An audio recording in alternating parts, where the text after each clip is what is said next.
আল্লাহর মাঝে আর আল্লাহর আরশের মাঝে কোনো পর্দা থাকে না। বিশ্বাস হয়? এই কথা বিশ্বাস হয়? এর জলজ্যান্ত প্রমাণ তো আমরা নিজেরাই দেখলাম। হ্যাঁ, মজলুমের কান্না ফুলে ফেপে মহিরুহ হয়ে পাহাড়ের মতো হয়ে বিস্ফোরিত হয়ে জালিমের মসনদকে ছারখার করে দিয়েছে। এর প্রমাণ তো আমরা নিজেরাই তো দেখলাম। জালিমের পরিণতি কি হয় আমরা জীবদ্দশাই তো দেখলাম। এমনও কোনো জুলুম নাই যে হয় নাই, ঠিক কিনা বলেন? আহারে জুলুম, আহারে জুলুম। রিসেন্টলি আয়না ঘরের কিছু ছবি প্রকাশিত হয়েছে সোশ্যাল মিডিয়ায়, দেখেছেন আপনারা? হ্যাঁ, ছোট্ট একটা জায়গা, স্বাধীন মানুষকে প্রাণীর মতো পাখির মতো খাঁচায় বন্দি করে রেখেছে। কখন দিন কখন রাত কিচ্ছু জানে না, কখন দিন কখন রাত কিছু জানে না। বছরের পর বছর কেটে গিয়েছে। এক্সট্রা জুডিশিয়াল কিলিং এর কোনো হিসাব নাই। বিচার বহির্ভূত হত্যা, এনফোর্স ডিসঅ্যাপিয়ারেন্স, গুম, যেটা সবচাইতে বড় মানবতা বিরোধী অপরাধ। কত মানুষ যে গুম হয়েছে তার কোনো ইয়ত্তা নাই। যেই ফ্যামিলির সদস্য গুম হয়েছে তারা কি ওই লোকটার জন্য মাগফিরাতের দোয়া করবে নাকি সুস্বাস্থ্যের দোয়া করবে তারা নিজেরাও জানতো না, কারণ জানে না ও বেঁচে আছে না মরে গেছে। আহা, বিডিআর নওজোয়ানদের যারা ছাড়া পেল দেখলাম, বিনা অপরাধে কোনো অন্যায় ছাড়া অপরাধ ছাড়া তাদের জীবন থেকে, তাদের তারুণ্যের, তাদের যৌবনের 15 বছর 16 বছর 17 বছর নাই, 6 মাস বয়সের ছোট বাচ্চাকে রেখে জেলে গেছে। 6 মাসের মেয়ে বেরোয় দেখে মেয়ের বয়স 17 বছর। মেয়ে বাবারে চিনে না, বাবা মেয়েরে চিনে না। মেয়েকে এখন বিয়ে দিয়ে আরেক ছেলের হাতে তুলে দিবে। মেয়ের শৈশব বাবা দেখে নাই, মেয়ের কৈশোর বাবা দেখে নাই, মেয়ের তারুণ্য দেখে নাই। আরেক যুবককে দেখলাম 14 বছরের 14 দিনের সংসার, 2 সপ্তাহের সংসার শেষে জেলে গেছে। কত যুবকের যে স্ত্রী চলে গিয়েছে ফ্যামিলি ছেড়ে, কারণ জানে না তো কবে আসবে, কি হবে, কেউ জানতো না। দাম্পত্য জীবনের মাত্র 14 দিনের স্মৃতি, এই স্মৃতিকে আঁকড়ে ধরে এক বোন 16টা বছর 17টা বছর কাটিয়ে দিয়েছে। আমি নিউজটা দেখে ভাবলাম আমার এই বোনের প্রতিটি দিন কিভাবে কেটেছে, প্রতিটি রাত কিভাবে কেটেছে, প্রতিটি ক্ষণ কিভাবে কেটেছে। বিশ্বনবী বলেছেন, ইত্তাকি দাওয়াতাল মাজলুম ফাইন্না লাইসা বাইনাহু ওয়া বাইনাল্লাহি হিজাব। মাজলুমের কান্নাকে ভয় করো, কারণ মাজলুমের কান্না আর আল্লাহর মাঝে কোনো পর্দা থাকে না। আমরা আর এরকম কোন জুলুম বাংলাদেশে দেখতে চাই না। জোরে বলেন ঠিক কিনা? আর কেউ নতুন করে জালিম হোক আপনারা চান? আবার নতুন করে কেউ ফ্যাসিস্ট হোক আপনারা চান? এক দল আরেক দলকে নিশ্চিহ্ন করার রাজনীতিতে মেতে উঠুক এটা আপনারা চান? আমরা বাংলাদেশকে আদল দিয়ে সাজাতে চাই। আমরা এই 56,000 বর্গ মাইলের প্রতিটা ইঞ্চি মাটিকে কোরআনের আইন দিয়ে সাজাতে চাই। রাজি আছেন আপনারা? কারা কারা রাজি দেখান হাত তোলে আল্লাহকে।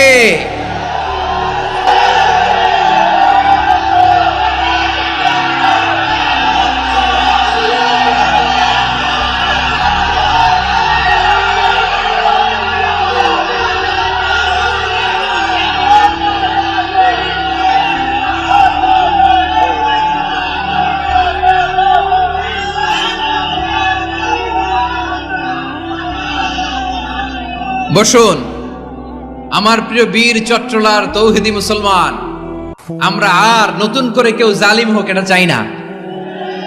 নতুন করে আবার কেউ ফ্যাসিস্ট হোক আমরা চাই না। এক দল আরেক দলকে নিশ্চিহ্ন করার রাজনীতি করুক আমরা চাই না। আমরা সুশাসনের বাংলাদেশ চাই। আমরা মানবিক বাংলাদেশ চাই। আমরা একটা সমৃদ্ধ বাংলাদেশ চাই। আমরা বিশ্বের বুকে সম্মান নিয়ে মাথা উঁচু করে দাঁড়াতে চাই, ঠিক কিনা বলেন? আল্লাহ বললেন, এটা যদি তোমরা চাও, একটা সমৃদ্ধ সমাজ যদি বিনির্মাণ করতে চাও, মানবিক সমাজ যদি বিনির্মাণ করতে চাও, আমি তোমাদেরকে সেজন্য প্রথমে আদালতের নির্দেশ দিলাম। ইন্নাল্লাহা ইয়া'মুরু বিল আদল, নিশ্চয় আল্লাহ তাআলা তোমাদেরকে ন্যায় বিচার সুশাসন এটার আদেশ দেন। সুবহানাল্লাহ। আদাল, ন্যায় বিচারের আদেশ আল্লাহ তাআলা কোরআনের বিভিন্ন আয়াতে দিয়েছেন। আল্লাহ তাআলা বলছেন, ইন্নাল্লাহা يأمركم أن تؤدوا الأمانات إلى أهلها وإذا حكمتم بين الناس أن تحكموا بالعدل إن الله نعم ما يعظكم به إن الله كان سميعا بصيرا আল্লাহ তাআলা বললেন, আল্লাহ আদেশ দিচ্ছেন যে ব্যক্তি আমানতের হকদার তার হাতে তোমরা আমানত পৌঁছে দাও, আর যখন তোমরা বিচার কার্য করবে, বিচার ফয়সালা করবে, আদালতের সাথে করো। সুবহানাল্লাহ বলেন। ওয়া ইযা হাকামতুম বাইনান নাসি আন তাহকুমু বিল আদল, আদালতের সাথে করবা। আল্লাহ তাআলা বলেন, যারা জাজ হবে, বিচারক হবে, তাদের যদি বাদী বিবাদীর কারো সাথে শত্রুতা থাকে, কারো সাথে যদি কোনো ধরনের রেষারেষি থাকে, আল্লাহ বলেন বিচার কার্য করতে যে ওই শত্রুতা রেষারেষির কারণে আদালতের বাইরে যে অবিচার করে বিচার করো না। ওয়ালা ইয়াজরিমান্নাকুম শানাআনু কওমিন আলা আল্লা তা'দিলু ই'দিলু হুয়া আকরাবু লিত্তাকওয়া واتقوا الله إن الله خبير بما تعملون। খবরদার কোন জাতির প্রতি, কোন গোষ্ঠীর প্রতি, কোন গোত্রের প্রতি আক্রোশ যেন তোমাদেরকে ন্যায় বিচার থেকে দূরে সরিয়ে না দেয়, বরং আমি আল্লাহর আদেশ হলো ই'দিলু, তোমরা আদল করো, ন্যায় বিচার করো, সুবিচার করো, সুশাসন প্রতিষ্ঠা করো। হুয়া আকরাবু লিত্তাকওয়া, এটাই তাকওয়ার সবচেয়ে কাছাকাছি। সুবহানাল্লাহ বলেন। কোরআনের বিভিন্ন আয়াতে আল্লাহ তাআলা স্পেসিফিকলি ধরে ধরে বিচার করার সময় আমরা যেন আদাল করি সেটা বলেছেন। কোরআনের কোন কোন জায়গায় আল্লাহ তাআলা এই আল আদ শব্দটা ব্যবহার করেছেন। আবার একই জিনিস ইনসাফ, সুবিচার, সুশাসন, ন্যায় বিচার, ন্যায় পরায়ণতা বুঝাতে আল্লাহ তাআলা কখনো কখনো আল কিসত শব্দটা ব্যবহার করেছেন। আওয়াজ করে সবাই বলুন আল কিসত। প্রিয় ভাইরা, সবাই আওয়াজ করে আমার সাথে সাথে বলুন আল কিসত। আল্লাহ তাআলা বলেন, ওয়া ইন হাকামতা ফাহকুম বাইনাহুম বিল কিসত ইন্নাল্লাহা ইউহিব্বুল মুকসিতিন। যখন তুমি বিচার করবে, বিশ্বনবীকে উদ্দেশ্য করে অ্যাড্রেস করে বললেন, নবী হে, ইহুদিরা কোনো বিষয়ে মীমাংসার জন্য যদি আপনার দরবারে আসে, যদি বিচার করতে হয়, খবরদার অবিচার করবেন না। ফয়সালা যেটা করবেন কিসতের সাথে করবেন, ন্যায় পরায়ণতার সাথে করবেন, কারণ ইন্নাল্লাহা ইউহিব্বুল মুকসিতিন, নিশ্চয় আল্লাহ রাব্বুল ইজ্জাত ন্যায় পরায়ণশীলদেরকে বড্ড ভালোবাসেন। সুবহানাল্লাহ বলেন। ন্যায় পরায়ণ লোকদেরকে আল্লাহ তাআলা বড্ড ভালোবাসেন। অন্য আয়াতে আল্লাহ তাআলা বলছেন, وَنَضَعُ الْمَوَازِينَ الْقِسْطَ لِيَوْمِ الْقِيَامَةِ فَلَا تُظْلَمُ نَفْسٌ شَيْئًا। আমি কিয়ামতের দিন ন্যায় পরায়ণতার মানদণ্ড স্থাপন করব, যেটাকে আমরা মিজানের পাল্লা বলি। আল্লাহ বলেন, ন্যায় বিচারের মানদণ্ড কিয়ামতের ময়দানে আমি আল্লাহ স্থাপন করব। সেদিন কারো প্রতি বিন্দু পরিমাণ, এক চুল পরিমাণ অবিচার করা হবে না, কোনো অবিচার করা হবে না। সেদিন সুশাসন হবে, সুবিচার হবে, ন্যায় পরায়ণতার সাথে বিচার হবে। আওয়াজ করে পড়েন আল্লাহু আকবার। তাহলে প্রিয় ভাইরা, যে তিনটি বিষয়ে আল্লাহ তাআলা আমাদেরকে আদেশ দিয়েছেন, তার প্রথমটা হচ্ছে আদালত, ইনসাফ, সুবিচার, ন্যায় বিচার। এটা আমরা চাই কি চাই না? বিশ্বনবী ন্যায় বিচার, ন্যায় পরায়ণতা, সুশাসন প্রতিষ্ঠিত করেন কি করেন নাই? আপনারা বিশ্বনবীর সিরাত যারা পড়েছেন, আপনি দেখবেন বিশ্বনবীর সিরাতের পরতে পরতে, বাঁকে বাঁকে, সিরাতের বাঁকে বাঁকে এই আদালতের নমুনা মেলে। সুবহানাল্লাহ বলেন। ছোট্ট একটা নমুনা রাসূল সাল্লাল্লাহু আলাইহি ওয়াসাল্লামের আসিরা আল আতরা থেকে ছোট্ট একটা নমুনা আপনাদের খেদমতে এখানে উপস্থাপন করি। বিশ্বনবী সাল্লাল্লাহু আলাইহি ওয়াসাল্লাম মক্কা বিজয় করলেন ৮ম হিজরিতে। মক্কা বিজয় শেষে তিনি কয়েক সপ্তাহ মক্কাতে অবস্থান করলেন। ইন দ্য মিন টাইম মক্কার একটা ভেরি প্রেস্টিজিয়াস এন্ড ডিগনিফাইড ফ্যামিলির নারী চুরিতে ধরা পড়ল। কিসে ধরা পড়ল? সবাই বলেন কিসে? আমাদের সমাজে আসেনি এটা? আছে? ছোট না বড়? হ্যাঁ, হিসাব করে শেষ করা যায় না। 3.25 কোটি টাকা নাই উন্নয়ন প্রকল্পের নামে। উন্নয়ন প্রকল্পের নামে 3.25 কোটি টাকা নাই। 3.25 কোটি টাকা লিখতে পারবেন আপনি? একটানা লিখতে পারবেন? বুঝতেছেন কত বড় সংখ্যা? বনু মাখজুমিয়া গোত্রের এক নারী মক্কায় চুরিতে ধরা পড়ল। বলেন তো চুরি করলে বিধান কি? কি কাটতে হবে? চুরির বিধান হলো হাত কেটে দাও। দাও সেটা গোপনে নয়, প্রকাশ্যে জনসম্মুখে হাত কেটে দাও। বনু মাখজুমিয়া গোত্রের নারী যখন চুরিতে ধরা পড়লো, সাহাবারা চিন্তায় পড়ে গেলেন। সবেমাত্র মক্কার লোকেরা কালিমা পড়ে মুসলমান হয়েছে, ইসলামের আইন কানুন তেমন জানে না, ইসলামের শরিয়ার সাথে বেশি পরিচিত নয়। এখন যদি বিশ্বনবী চুরির যেই বিধান এটা যদি কায়েম করে হাত যদি কেটে দেয়, না জানি মক্কার লোকেরা আবার বিগড়ে যায়, না জানি মক্কার লোকেরা আবার মুরতাদ হয়ে যায়, না জানি মক্কার লোকেরা ইসলাম থেকে দূরে সরে যায়। চলো চলো, সাহাবীরা মিলে পরামর্শ করলেন, চলো বিশ্বনবীর কাছে যে বলি, ও নবী, শুধু কেবলমাত্র একমাত্র এই নারীর জন্য চুরির হাত কাটার বিধানটা আপনি একটু থামিয়ে দেন। চুরির হাত কাটার যে বিধান এখানে একটু রহিত করে দেন, বাকিগুলা কইরেন মদিনাতে যে চলবে, কিন্তু মক্কায় এবারের জন্য মাফ করে দেন। কিন্তু কে বলবে? এই যে পরামর্শ, সাজেশন, এটা কে দিবে বিশ্বনবীর কাছে? সাহাবারা চিন্তায় পড়ে গেলেন। আল্লাহর নবীর সামনে দাঁড়িয়ে আল্লাহর দেয়া হুদুদ, আল্লাহর দেয়া বিধান থামিয়ে দেওয়া, মাফ করে দেওয়া, এই কথা বিশ্বনবীর সামনে বলার সাহস তো কেউ রাখে না। কেউ কেউ বলল, বিশ্বনবীর পালক পুত্র যায়েদ বিন হারেসার সন্তান উসামারে বিশ্বনবী নাতির মতো আদর করে, বড্ড বেশি ভালোবাসে উসামারে। এজন্য সাহাবারা উসামাকে বলতো হিব্বু রাসূলিল্লাহ, বিশ্বনবীর ভালোবাসা। কি বলতো? সাহাবীরা বললেন, বিশ্বনবীর ভালোবাসা হিব্বু রাসূলিল্লাহ, উসামারে পাঠাও। উসামারে বিশ্বনবী নাতির মতো স্নেহ করে, মায়া করে, ভালোবাসে। আমরা পারবো না, উসামা পারবে। সবাই মিলে ফুলিয়ে ফুসিয়ে উসামাকে, ছোট্ট উসামাকে রাজি করালো। উসামা এমন এমন কথা যে তুমি বিশ্বনবীর কাছে বলতে হবে, পারবা নাকি? উসামা বলে, পারবো।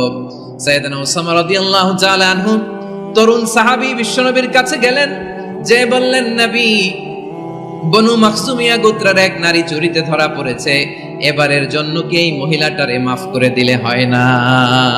এবারের জন্য একটু ক্ষমা করা যায় না নবী? বিশ্বনবী বলেন, আতাশফাউ ফি হাদ্দিম মিন হুদুদিল্লাহ, তোমার এত বড় সাহস উসামা, তুমি আল্লাহর হাত, আল্লাহর দেয়া বিধান, এটার ব্যাপারে সুপারিশ করতে এসেছো?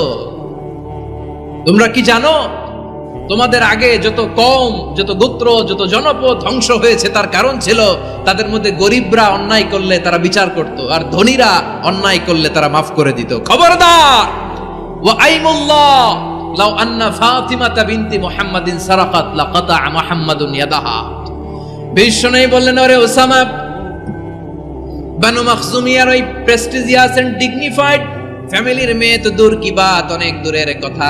জেনে রেখো উসামা, আমার কলিজার টুকরা নয়নের পুটুলি ফাতেমাও যদি মক্কার জমিনে আজকে এই চুরির দায়ে ধরা পড়তো, আমি বিশ্বনবী মুহাম্মদুর রাসূলুল্লাহ ধরে ফাতেমার ডান হাতটা কেটে দিতে এক বিলম্ব দেরি করতাম না। ইন্নাল্লাহা ইয়া'মুরু বিল আদল, আমাদেরকে জাস্টিস শিখায় পশ্চিমারা, আমাদেরকে ইনসাফ শিখায়, আমাদেরকে সুশাসন শিখায়। আর ইনসাফ, সুশাসন, ন্যায় বিচার, সুবিচার, জাস্টিস কারে বলে বিশ্বনবীর বায়োগ্রাফি থেকে জেনে নাও। এই ছিল বিষ্ণু ঈসা ইসলামের আদালতের নমুনা।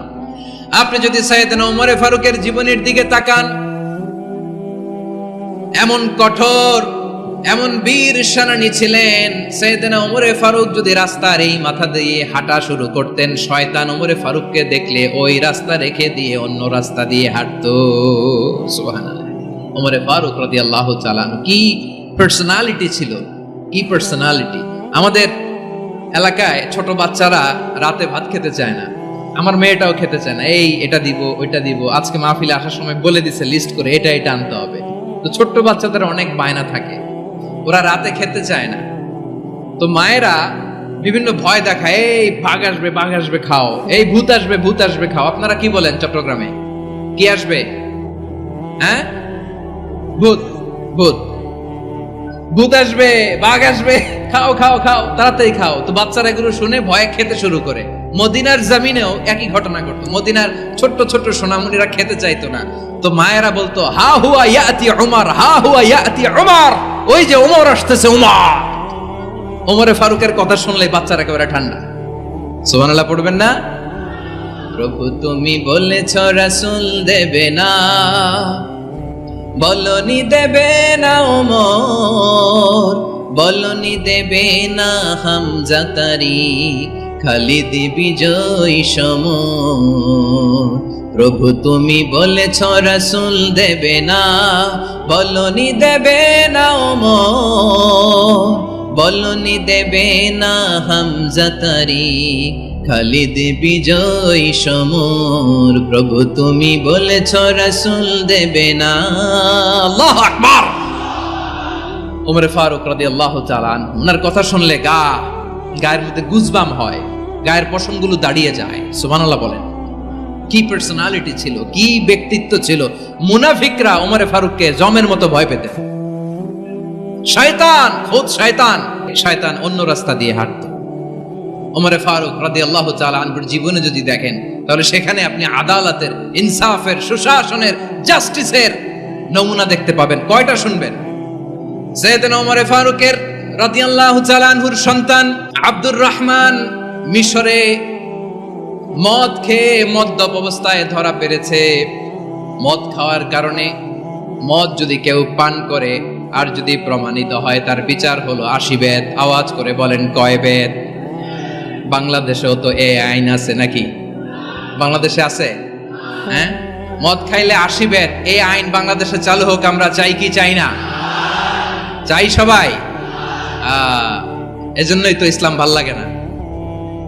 ইসলামকে ভাল লাগে না। ইসলামকে আউট করে রাখতে পারলেই তো এরকম বড় বড় বোতল খাওয়া যায়। একেবারে সহজ, পানির মতো সহজ, হিসাব একেবারে সহজ।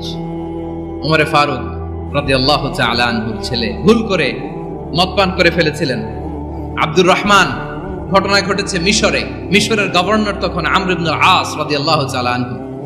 আব্দুর রহমানের ভাই যে গভর্নরকে বলল, গভর্নর যদি একটু দয়া করেন, খলিফার ছেলে আমার ভাই আব্দুর রহমান মদ্যপ অবস্থায় ধরা পড়েছে, জনসম্মুখে যদি আপনি বেত্রাঘাত করেন আমাদের প্রেস্টিজ থাকে না, যদি 80 বেত আপনি মারেন আমার কোনো কথা নাই, কিন্তু ঘরের ভেতরে মারেন।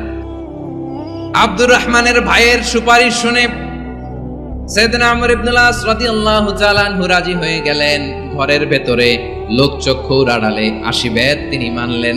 কিন্তু ঘটনাক্রমে এই কথা লুকিয়ে লুকিয়ে ঘরের ভেতরে 80 বেত মারার কথা সাইয়েদনা ওমর ফারুক মদিনা থেকে জানতে পারলেন। মদিনা থেকে তিনি ফরমান জারি করলেন, এই বিচার যেমনটি আমর ইবনুল আস আদায় করেছে, এটা প্রকৃতপক্ষে আদায় হয় নাই। আসো সবাই মদিনায় আসো, আমর ইবনুল আস মদিনায় আসো, আব্দুর রহমানও আসো, সবাই আসো, জনসম্মুখে এই বিচার কার্যকর করতে হবে। সাইয়েদনা ওমর ফারুক মসজিদে নববীর পিলারের মধ্যে নিজের ছেলেকে বাঁধলেন, আবার জনসম্মুখে 80টা বেত তার গায়ের মধ্যে মারলেন। মাজমুয়ে ফাতাওয়া ইবনে তাইমিয়া রাহিমাহুল্লাহ উনি এটা নকল করেছেন। এটা সবচেয়ে বিশুদ্ধ মত। আরো অনেক মত আছে, মারা গেছে কবরের উপর, ওগুলো বাদে দিলাম। কেমন খলিফা ছিলেন, কেমন খলিফা! পশ্চিমারা তোমরা জাস্টিস আমাদেরকে শেখাও, ইনসাফ কারে বলে, সুশাসন আমাদেরকে তোমরা শেখাও। ওমর ফারুক রাদিয়াল্লাহু তাআলা ওই বিচারকে তিনি ধর্তব্য মনে করেন নাই। মদিনাতে এনে আবার জনসম্মুখে আবার 80 বেত মেরেছেন। মিশরে ওমর ফারুক রাদিয়াল্লাহু তাআলা আনহু আমর ইবনুল আসকে গভর্নর করে পাঠালেন। সেখানে আমর ইবনুল আসের ছেলে একটা প্রতিযোগিতায় রানার আপ হয়েছে। এক মিশরি সেখানে চ্যাম্পিয়ন হয়েছে। রানার আপ বুঝতে পেরেছেন তো? রানার আপ সেকেন্ড হয়েছে, এক মিশরি হয়েছে চ্যাম্পিয়ন প্রথম। কিন্তু গভর্নরের ছেলে ও জিততে পারে নাই। ও রাগে ওই মিশরির গায়ের মধ্যে কয়েকটা লাঠি দিয়ে বাড়ি মেরেছে। মিশরি যে মদিনাতে ওমর ফারুকের কাছে বিচার দিলেন, আপনার গভর্নরের ছেলে অন্যায়ভাবে আমার গায়ে হাত তুলেছে। সাইয়েদনা ওমর ফারুক আবার ফরমান জারি করলেন, আসো মদিনাতে আসো, মিশরীকে ডাকলেন। ওই মিশরের গভর্নর আমর ইবনুল আস রাদিয়াল্লাহু তাআলা আনহুকে ডাকলেন, তার ছেলেকেও ডাকলেন। সবাই বসে রইল। আমর ইবনুল আস রাদিয়াল্লাহু তাআলা আনহু মাথা নিচু করে বসে আছেন, লজ্জায় কাচুমাচু। হায় হায়, আজকে আমার ছেলের কারণে আমিরুল মুমিনিন খলিফাতুল মুসলিমিন ওমরে ফারুকের কাছে আমি জনসম্মুখে লজ্জিত হচ্ছি। সাইয়েদনা ওমরে ফারুক বললেন, এই নাও লাঠি। গভর্নরের ছেলে তোমার মাথার মধ্যে যতগুলো বাড়ি মেরেছে, আজকে জনসম্মুখে তুমি অতগুলা বাড়ি মারো। মিশরী বলে, থাক, আপনি যে ডেকে আনছেন সবার সামনে এটা বলছেন, এতেই আমি খুশি। আল্লাহু আকবার। আপনার মহানুভবতা দেখে আমি খুশি, আর অপমানের দরকার নাই। ওমরে ফারুক বলে, না, খবরদার, এই কথা মিশরী তুমি বলো না, মারো, যতগুলা বাড়ি মেরেছে মারো। বাধ্য হয়ে মিশরী আমর ইবনুল আসের সামনে ওনার কলিজার টুকরা সন্তানের মাথার মধ্যে বাড়ি মারতে আরম্ভ করলেন। ঠিক যতগুলা বাড়ি গভর্নরের ছেলে আমর ইবনুল আসের ছেলে মিশরীর গায়ে মেরেছিল, মাথায় মেরেছিল, মিশরী গুনে গুনে ততটা মারলেন। এই দৃশ্য দেখে ওমরে ফারুক রেগে মেগে আগুন, রাগের চোটে রাগ সামলাতে না পেরে, আর নিজেকে সামলাতে না পেরে মিশরীরে বললেন, ছেলেরে মারা শেষ হয়ে গেলে এবার বাবার টাক মাথার মধ্যে কয়েকটা বাড়ি মার। রাগের চোটে, আউট অফ অ্যাঙ্গার, রাগের চোটে, যে আমার পাঠানো গভর্নর আমর ইবনুল আস তার ছেলেকে কেন আদব তারবিয়া কেন শিক্ষা দিতে পারে না। ছেলেরে মারা হইলে এবার আমর ইবনুল আসের মাথার মধ্যে দুইটা মারো। এটা রাগে বলেছেন, এটা শাস্তি হিসেবে না। সুবহানাল্লাহ পড়ে। তোমরা আমাদেরকে সুশাসন শিখাও, আমাদেরকে সুশাসন শিখাও। বিশ্বনবী বলেন, আদল এটা যেন তেন বিষয় না, এটা দিয়েই মানবিক সমাজ গড়তে হবে। আল্লাহ তাআলা কিয়ামতের কঠিন ময়দানে, যেদিন স্বামী স্ত্রীকে চিনবে না, স্ত্রী স্বামীকে দেখে পালিয়ে যাবে, বন্ধু বন্ধুরে চিনবে না, পীর সাহেব মুরিদরে চিনবে না, মুরিদ পীর সাহেবরে চিনবে না, দলের কর্মী তার নেতারে চিনবে না, নেতা তার কর্মীরে চিনবে না, বন্ধু বন্ধুরে দেখে পালাবে। এই কঠিন মুহূর্তে সূর্যটা মাথার কাছে চলে আসবে, জমিনটা তামার জমিন হবে, আজকের জমিনের মতো নয়। মানুষ ঘর্মাক্ত, ক্লান্ত, শ্রান্ত মাথার মগজগুলো কানের ছিদ্র আর নাকের ছিদ্র দিয়ে বেয়ে বেয়ে পড়বে। বিশ্বনবী ফরমান, কিয়ামতের ওই কঠিন ময়দানে 7 শ্রেণীর ব্যক্তিকে রব্বুল আলামিন তার আরশের নিচে ছায়া দিবেন। তার মধ্যে প্রথম শ্রেণীর ব্যক্তি হলো ইমামুন আদিল। ইমামুন আদিল, ন্যায়পরায়ণ শাসক, যে ইনসাফের সাথে বিচার করে, যে জাস্টিস সমাজে সার্ভ করে, যে সুশাসন নিশ্চিত করে, ওই ইমামুন আদিল। আদিল শব্দটা বুঝছেন না? ইন্নাল্লাহা ইয়া'মুরু বিল আদল। পাইছেন? আদিল। 7 শ্রেণীর ব্যক্তিকে আল্লাহ তাআলা সুশীতল আরশের নিচে ছায়া দিবেন, যেদিন তার দেয়া ছায়া ছাড়া কোনো ছায়া থাকবে না। এর প্রথম হচ্ছে ইমামুন আদিল, ন্যায়পরায়ণ শাসক। চিল্লায় বলেন সুবহানাল্লাহ। আবার বিশ্বনবী বললেন, ইন্নাল মুকসিতিনা ইনদাল্লাহি আলা মানাবির মিন নূর আন ইয়ামিনির রহমান। কিয়ামতের দিন যারা ন্যায়পরায়ণ হিসেবে আল্লাহর সামনে দাঁড়াবে, কিয়ামতের দিন রব্বুল আলামিন তার আরশের ডান দিকে ওই ন্যায়পরায়ণ লোকদের জন্য আরশের ডান দিকে একটা নূরের মিম্বারে তাদেরকে বসার সুযোগ করে দিবে। আল্লাহর আরশের ডান দিকে ন্যায়পরায়ণ লোকদের জন্য আল্লাহ তাআলা নূরের মিম্বার বানাবে। 4 কেন কথা মনে করেছেন? আল আদাল, জাস্টিস। ইন্নাল্লাহা ইয়া'মুরু বিল আদল। আল্লাহ তাআলা এই আদালতের নির্দেশনা দেয়, সুবিচার, সুশাসন। প্রিয় ভাইয়েরা, এটা আমরা বাংলাদেশে চাই কি চাই না? এই যে অরাজকতা, এই যে অন্যায়, এই যে জুলুম, এই যে ইনকনসিস্টেন্সি সমাজের অসঙ্গতি, এর প্রধান কারণ জাস্টিস নাই, সুবিচার নাই, সুশাসন নাই। শেষবারের মতো আওয়াজ করে বলেন তো, আমরা বাংলাদেশে আদল চাই কি চাই না?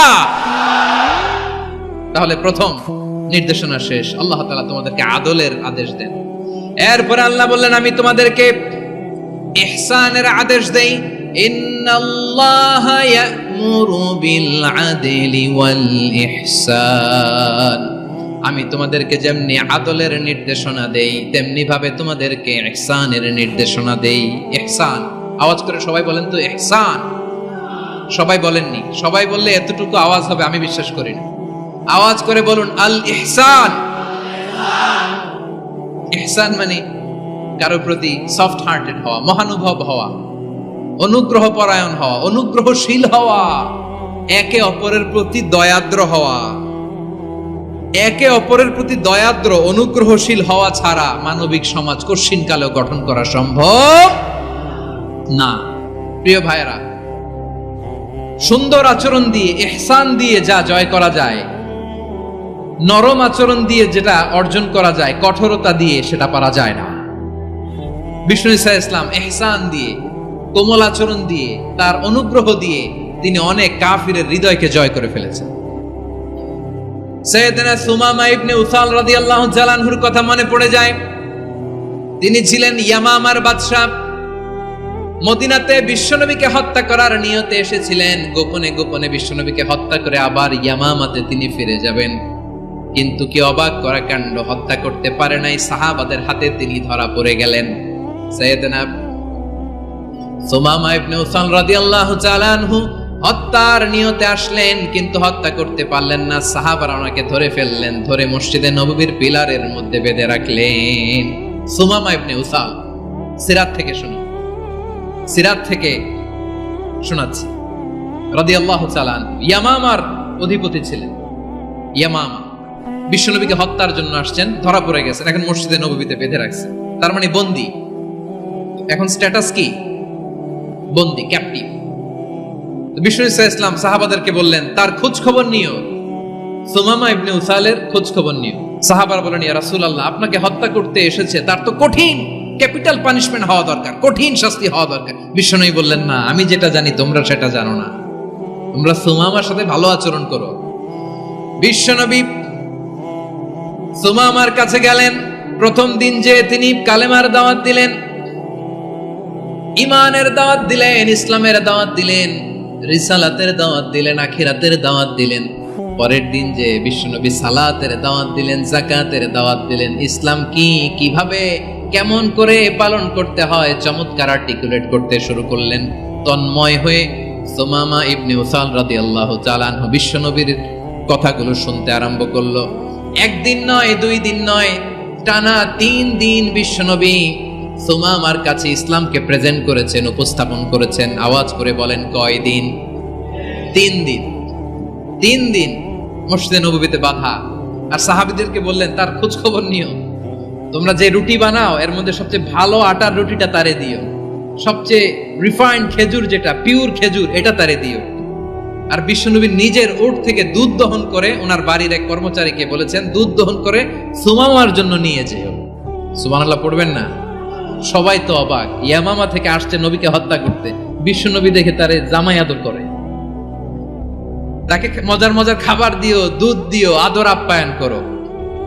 একদিন নয়, 2 দিন নয়, টানা 3 দিন বিশ্বনবী এভাবে সুমামার কাছে যেয়ে ইসলামকে প্রেজেন্ট করতে আরম্ভ করলেন, ইসলামকে উপস্থাপন করতে শুরু করলেন।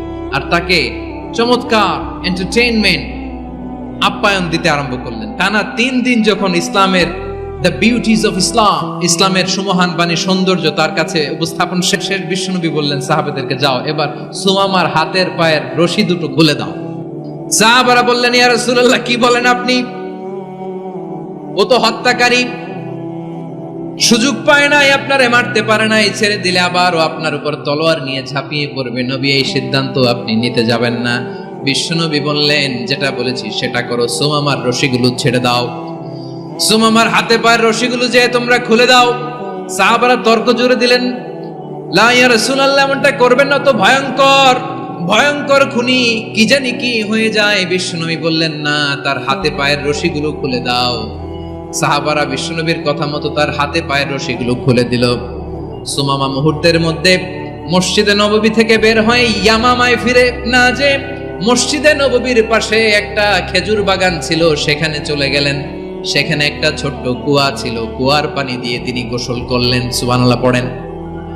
কুয়ার পানি দিয়ে গোসল করে মসজিদে নববীর সামনে এসে বিশ্বনবী এবং সাহাবাদের সামনে দাঁড়িয়ে সাব্বাবা উঁচু করে বললেন, আশহাদু আল্লা ইলাহা ইল্লাল্লাহ ওয়া আশহাদু আন্না মুহাম্মাদান আবদুহু ওয়া রাসূলুহু।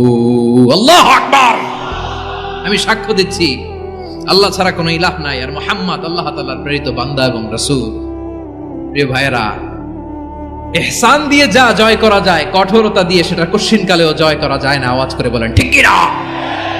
এবার সুমামা দাঁড়িয়ে বলে, ওগো নবী, আমি তো কালিমা পড়ে মুসলমান হয়ে গেলাম, এবার শোনেন, এই মুহূর্তের আগে আপনার চেহারার চাইতে নিকৃষ্ট কোনো চেহারা আমার কাছে ছিল না, কিন্তু শাহাদা পাঠ করার পরে আপনার চেহারার চাইতে উত্তম শ্রেষ্ঠ কোনো চেহারা আমার কাছে আর নাই। ও নবী, আজকের দিনের আগে ইসলাম ধর্মের চেয়ে নিকৃষ্ট অপছন্দনীয় কোনো ধর্ম আমার কাছে ছিল না, কিন্তু এই মুহূর্ত থেকে ইসলামের চেয়ে সেরা শ্রেষ্ঠ পছন্দনীয় কোনো ধর্ম আমার কাছে নাই। নবী গো, আজকের দিনের আগে মদিনার চাইতে অপছন্দনীয় নিকৃষ্ট কোনো শহর আমার কাছে ছিল না, কিন্তু এই মুহূর্তের পর থেকে মদিনার চাইতে কোনো শ্রেষ্ঠ শহর আমার জানা নাই। সে ছিল গমের বড় ডিলার, গম বেচতো। কি বেচতো? তার গম কিনে মক্কার লোকেরা রুটি খাইতো। সে ঘোষণা দিল, আজকে থেকে মক্কাবাসীদের জন্য সব গম আমি হারাম করে দিলাম, মক্কাবাসী এখন না খেয়ে মরে। সুবহানাল্লাহ পড়বেন না? মক্কাবাসী বিশ্বনবীর কাছে আসলেন, এসে বললেন, মুহাম্মদ, আমরা তো তোমার ভাই, তোমার চাচা, তোমার ভাতিজা, তোমার আত্মীয়, তুমি সুমামারে বলো সে যেন আবার গমের সাপ্লাই মক্কার জন্য অনুমতি দিয়ে দেয়। বিশ্বনবীর অনুমতি ক্রমে সুমামা আবার মক্কাতে গম পাঠাতে শুরু করলো। পড়েন সুবহানাল্লাহ। ইহসান, ইহসান দিয়ে আপনি যেটা জয় করতে পারবেন, you can win the heart of your enemies. ইহসান দিয়ে আপনি আপনার শত্রুর হৃদয়কে জয় করতে পারবেন। আওয়াজ করে বলেন ঠিক কি না?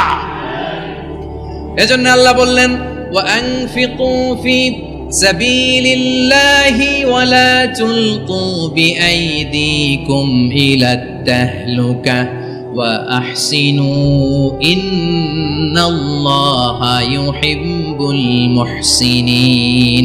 তোমরা আল্লাহর রাস্তায় দান করবে আর নিজেরা নিজেদেরকে ধ্বংসের হাতে ঠেলে দিও না। তোমরা একে অপরের প্রতি ইহসান করবে, কারণ ইহসানকারীদেরকে আল্লাহ বড় ভালোবাসেন। সুবহানাল্লাহ পড়েন।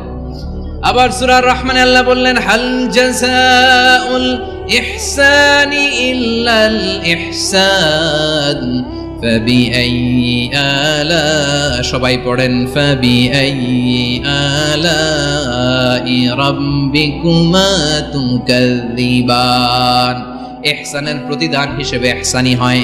বিশ্বনবী সুমামার প্রতি যেমন ইহসান করেছেন, সুমামাও ঠিক তেমন ইহসান ফিরিয়ে দিয়েছে। ঠিক কিনা বলেন? তাহলে এক নম্বরে হচ্ছে আদ, ন্যায় বিচার। দুই নম্বরে সবাই বলেন ইহসান, সদাচরণ। ইহসান দুই ধরনের প্রিয় ভাইরা, ইহসান ফিল ইবাদা, ইহসান ফিল মুআমালা। ইহসান ফিল ইবাদা হচ্ছে একাগ্র অনুভবে ইবাদতে ডুব দেওয়া, এর নাম ইবাদতের ইহসান। সুবহানাল্লাহ। বিশ্বনবী বলেন, ইহসান মানে কি জানো নাকি? হাদিসে জিবরিলে সাইয়েদনা জিবরিল আলাইহিস সালাম বিশ্বনবীকে বললেন, আখবিরনি আনিল ইহসান। নবী আমাদেরকে বলেন ইহসান মানে কি? বিশ্বনবী বললেন, আনতা আবুদাল্লাহা কাআন্নাকা তারাহু ফাইন লাম তাকুন তারাহু ফাইন্নাহু ইয়ারাক। ইহসান মানে হলো এমন ভাবে তুমি আল্লাহর সামনে নিজেকে উজাড় করে ইবাদত করবে, তুমি ভাববে তুমি আল্লাহকে দেখতে পাচ্ছ। আর এটা যদি ভাবা তোমার জন্য কঠিন হয়ে যায়, অন্তত এতটুকু তুমি ভাববা যে আল্লাহ তোমাকে দেখতে পাচ্ছেন। ঠিক কিনা বলেন? আমার বীর চট্টলার ভাইয়েরা, কেউ যেটা দেখে না সেটা দেখে কে? এই বিশ্বাস হৃদয়ের মধ্যে আছে? নামাজে যখন দাঁড়ান এই ফিলিংসটা আনা যাবে? হ্যাঁ, এই জন্য বিষ্ণু ইসলাম বলেছে, এমন ভাবে নামাজে দাঁড়াও, ইবাদত করো, মনে করো হতে পারে এটাই আমার জীবনের শেষ নামাজ। পারফর্ম দ্য সালাহ as if this is your last and final prayer. এমন ভাবে সালাতে দাঁড়াও, ভাবো হতে পারে এটাই তোমার জীবনের শেষ নামাজ। এমন ভাবে নামাজে দাঁড়াও, ভাবো এটাই শেষ নামাজ। তাহলে নামাজে একাগ্রতা বাড়ায় দিবে কে? ফলে ইবাদতের ইহসান আমাদের অর্জিত হবে। আর মুআমালাতে ইহসান হলো, বিশ্বনবী বলেন, ইন্নাল্লাহা তাবারাকা ওয়া তাআলা কাতাবাল ইহসানা আলা কুল্লি শাই ফাইদা কাতালতুম ফাআহসিনুল কিতলা ওয়া ইযা যাবাহতুম ফাআহসিনুয যাবহা ওয়ালিউহিদ্দ আহাদুকুম শাফরাতাহু ওয়ালিউরিহ যাবিহাতাহু। ইহসান দুই ধরনের। আওয়াজ করে বলতে হবে, কয় ধরনের? সবাই বলুন আওয়াজ করে, কয় ধরনের? একটা হচ্ছে ইহসান ফিল ইবাদা, ইবাদতে ইহসান। ইবাদতে ইহসান কি? একাগ্র অনুভব দিয়ে ইবাদত করা, মন প্রাণ দিয়ে ইবাদত করা। আর মুআমালাতে ইহসান কি? সব কাজে, দৈনন্দিন কাজে, কর্মে, সামাজিক অ্যাক্টিভিটিতে কোমলতা প্রদর্শন করা, অনুগ্রহের সাথে সবকিছু করা। আল্লাহ তাআলা ইন্নাল্লাহা তাবারাকা ওয়া তাআলা কাতাবাল ইহসান আলা কুল্লি শাই, তিনি সব কিছুর ব্যাপারে ইহসানকে আবশ্যক করেছেন। সবকিছু মুমিনের সব কাজে ইহসানের পরশ থাকবে। ওয়া ইযা কাতালতুম ফাহসিনুল কিতলা। আচ্ছা, কুরবানির দিন আমরা পশুগুলোরে কি করি বলেন সবাই আওয়াজ করে? জবাই। জবাই মানে তো এটার মেরেই ফেলতেছি, একটু পরে তো টুকরো টুকরো করে এর গোশতগুলো খাবো, এটা তো খাবো, এটা তো মেরেই ফেলবে। বিষ্ণু বলে না, জবাইয়ের মধ্যেও মুমিনের জবের ভেতরেও ইহসানের পরশ থাকা চাই। যখন জবাই করবে প্রাণীটাকে হাত পা টাইট করে বেঁধে নাও, ছুরিটাকে শার্পেন করে নাও, ধারালো করে নাও, যাতে অল্প সময়ে জবাইটা হয়ে যায়, প্রাণীটা যাতে কম কষ্ট পায়। সুবহানাল্লাহ পড়ে। দিস ইজ কল্ড ইহসান। ইহসান আল্লাহ তাআলা যেমনি আদলের আদেশ করেছেন, ন্যায় বিচার, জাস্টিস এনশিওর করতে বলেছেন, সমাজে ইহসানের ব্যবহার, ইহসানের অনুশীলন তিনি করতে বলেছেন। এজন্য মুমিনের প্রতিটি কাজে, আমার চট্টগ্রামের ভাইয়েরা আমার দিকে তাকান, খেয়াল করে শুনুন, মুমিন জীবনের প্রতিটি কাজে ইহসানের পরশ থাকা চাই। আমরা যেন আমাদের পরিবারের প্রতি ইহসান করি, আমরা যেন আমাদের কর্মচারীদের প্রতি ইহসান করি, আমরা যেন আমাদের কলিগদের প্রতি ইহসান করি, আমরা যেন আমাদের ভাইদের প্রতি ইহসান করি। মুমিন জীবনের প্রতি কাজে ইহসানের পরশ থাকার দরকার আছে না নাই?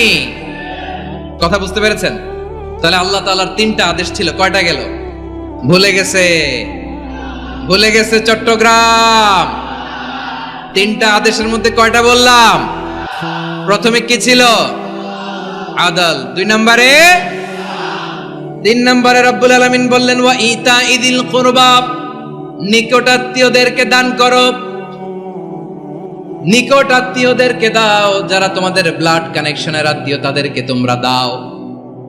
এখানে জেনারেলি বললেন দাও, কি দিব সেটা তিনি এখানে বলেন নাই, সেটা তিনি সূরাতুল ইসরার মধ্যে বলেছেন। আল্লাহ বলেন ওয়া আতিদাল কুরবা হাক্কা, নিকট আত্মীয়দেরকে তাদের অধিকার, তাদের প্রাপ্য তোমরা বুঝিয়ে দাও।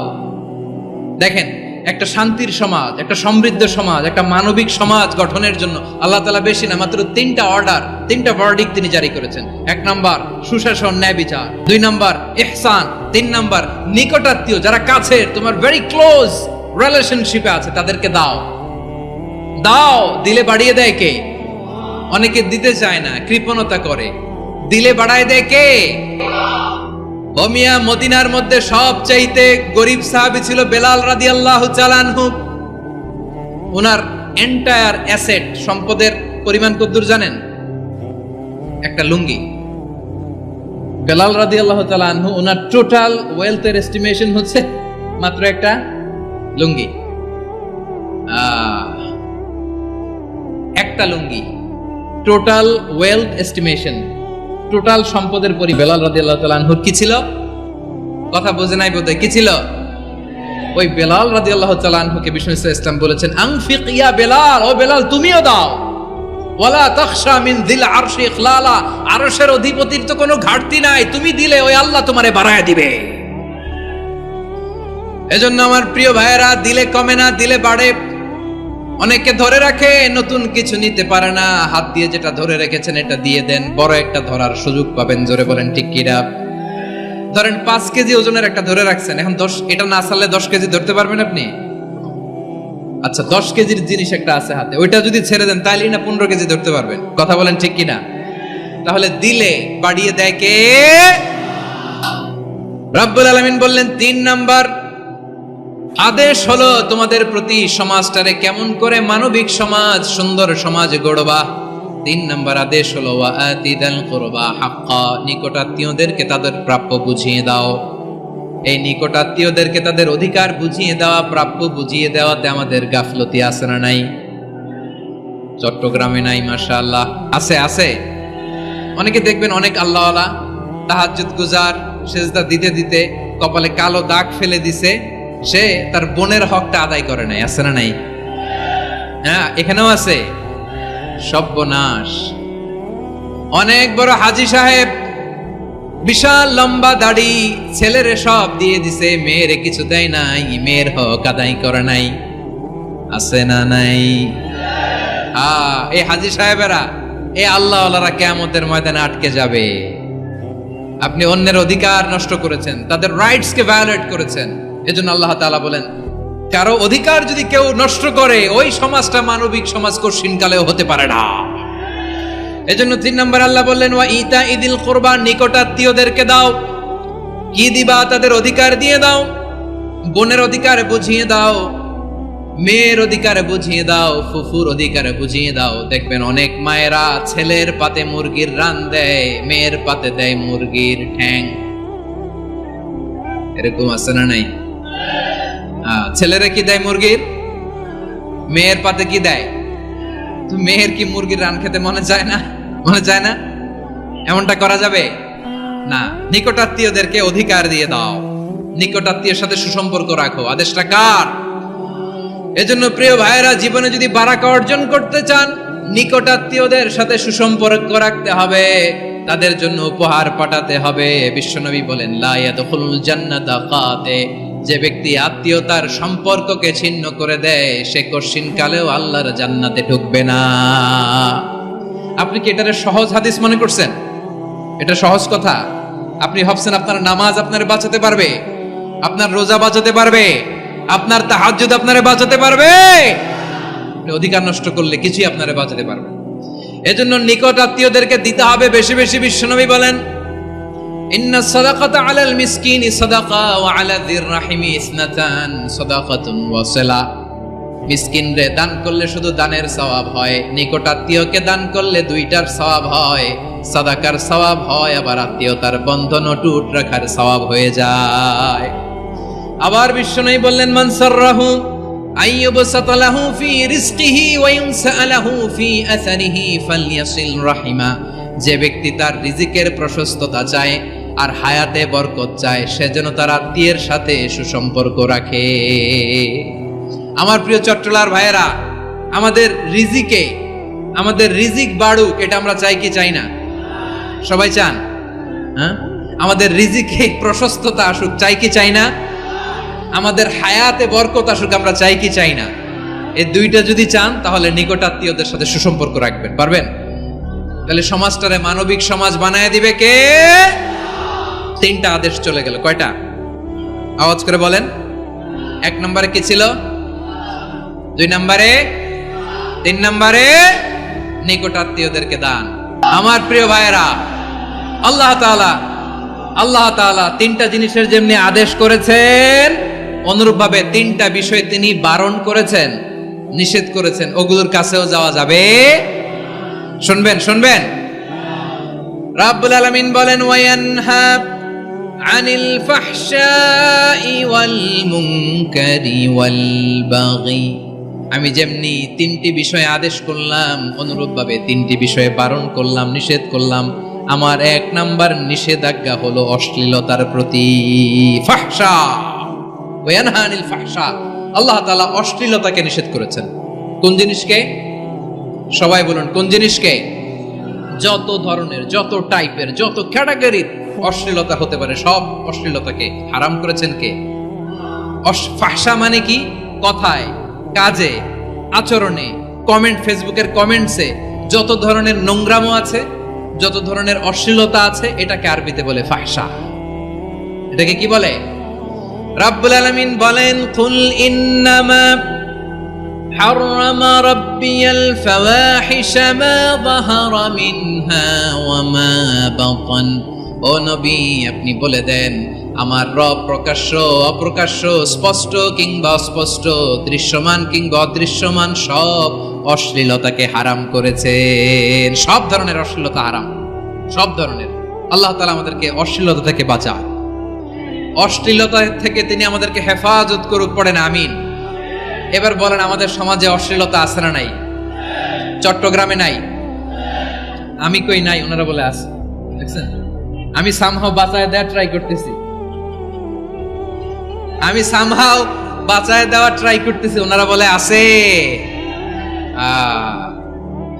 অশ্লীলতা নানা ভাবে, নানা নামে, নানা মোড়কে আমাদের সমাজে আছে না নাই?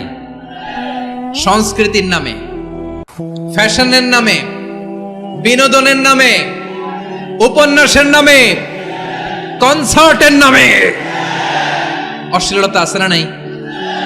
আপনি দেখেছেন কনসার্টগুলোর অবস্থা? এই যে আতিফ আসলাম যে আসছে আমাদের দেশে, তারপর কে কে আসছে, আমাদের তরুণ তরুণীরা, আমাদের যুবক যুবতীরা, আমাদের জেনজিরা, কি অবস্থা ওইখানে?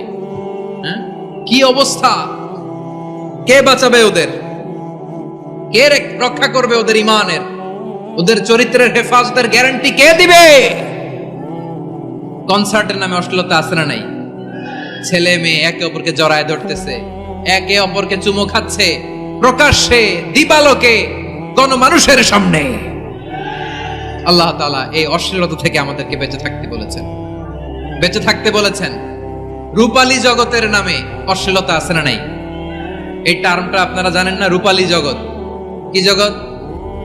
আসলে কি রূপালী জগৎ না অন্ধকার জগৎ? আমার বোনেরা, আপনাদেরকে যে কি বলে তারা বুঝায়, রূপালী জগৎ শুনেই আপনি ভরকে যাবেন না। রূপালী জগতে যে নারী যত বেশি উলঙ্গ, সে নাকি তত বেশি সাহসী। জানেন, বলে এটা একটা সাহসী নারী, খুব সাহসী পদক্ষেপ তার।